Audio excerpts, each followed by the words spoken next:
हरे कृष्णा, राधे राधे भक्तों। आज हम ज्येष्ठ मास के शुक्ल पक्ष में जो निर्जला एकादशी होती है उसका कथा श्रवण करेंगे। युधिष्ठिर ने कहा, जनार्दन, ज्येष्ठ मास के शुक्ल पक्ष में जो एकादशी पड़ती है कृपया उसका वर्णन कीजिए। भगवान श्री कृष्ण बोले, राजन, इसका वर्णन परम धर्मात्मा सत्यवती नंदन व्यास जी करेंगे, क्योंकि ये संपूर्ण शास्त्रों के तवज्ञ और वेद वेदांगों के पारंगत विद्वान हैं। तब वेद व्यास जी कहने लगे, दोनों ही पक्षों की एकादशियों के दिन भोजन न करें।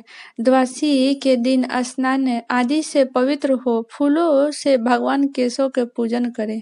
फिर नित्य कर्म समाप्त होने के पश्चात पहले ब्राह्मणों को भोजन देकर अंत में स्वयं भोजन करें। राजन, जन्ना शौच और मरना शौच में भी एकादशी को भोजन नहीं करना चाहिए।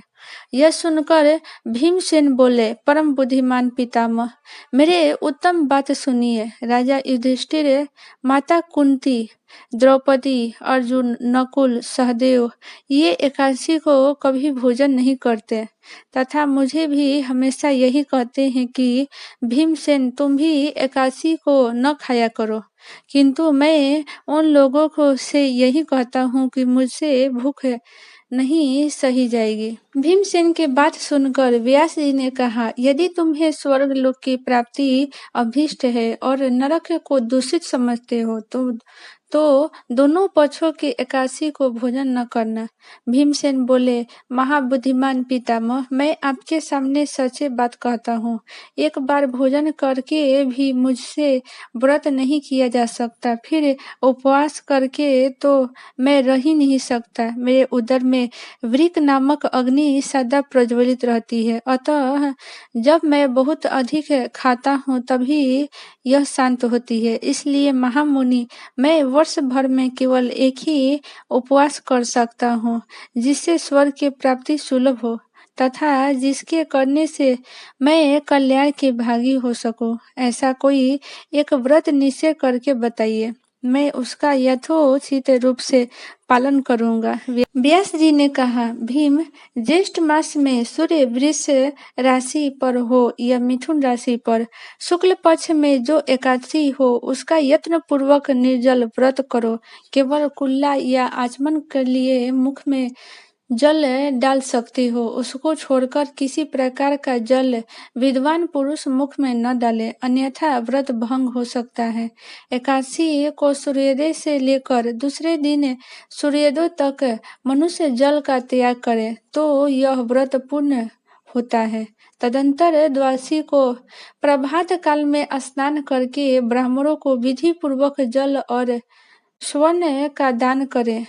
इस प्रकार सब कार्य पूरा करके जितेंद्रिय पुरुषों ब्राह्मणों के साथ भोजन करें। वर्ष भर में जितनी एकादशियां होती हैं उन सबका फल निर्जला एकादशी के सेवन से मनुष्य प्राप्त कर लेता है, इसमें तनिक भी संदेह नहीं है। शंख चक्र और गदा धारण करने वाले भगवान केशव ने मुझसे यह कहा था कि यदि मानव सबको छोड़कर एकमात्र मेरे शरण में आ जाए और एकादशी को निराहार रहे तो वह सब पापों से छूट जाता है। एकादशी व्रत करने वाले पुरुष के पास विशालकाय विकराल आकृति वाले काले रंग वाले दंड पाशधारी भयंकर यमदूत नहीं जाते। अंत काल में पीताम्बरधारी सौम्य स्वभाव वाले, हाथ में सुदर्शन धारण करने वाले और मन के समान वेगशाली विष्णुदूत आखिर इस वैष्णव रूप पुरुष को भगवान विष्णु के धाम ले जाते हैं। अतः निर्जला एकादशी को पुण्य यत्न करके उपवास और श्री हरि का पूजन करो।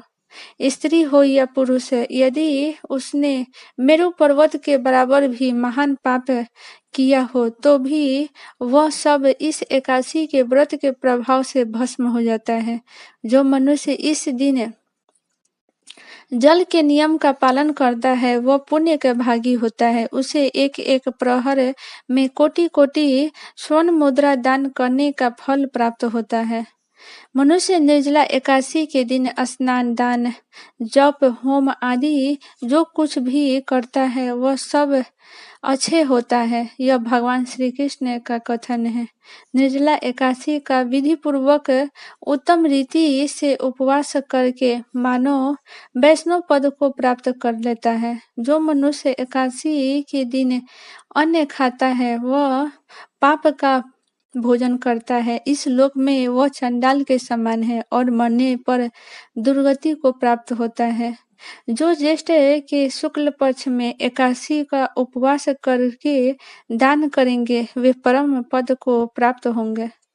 जिन्होंने एकादशी को उपवास किया है वे ब्रह्म हत्यारे, शराबी, चोर तथा गुरुद्रोही होने पर भी सब पातकों से मुक्त हो जाता है।